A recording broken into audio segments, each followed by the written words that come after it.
Hey there, it's Sergeant Biscuit for the Half-Assed Prepper Show, and today we're going to talk about your dental health.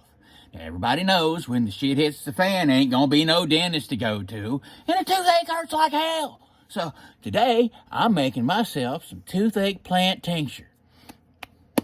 Now, they call it the toothache plant because it's antibacterial, antimicrobial, and antiseptic, and it has a numbing effect. It'll numb your whole mouth right up, way better than anything you can get at the store.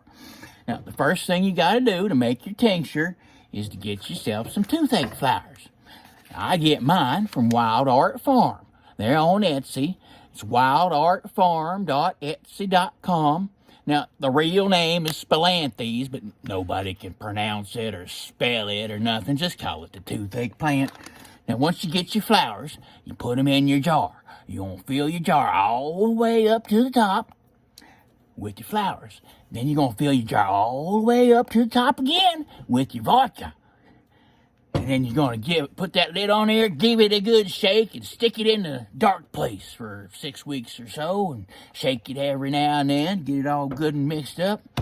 Now, to celebrate making this here tincture, I'm going to have me a little nip. Hey, vodka! That's water! God, those damn kids got in my liquor again! I'm going to...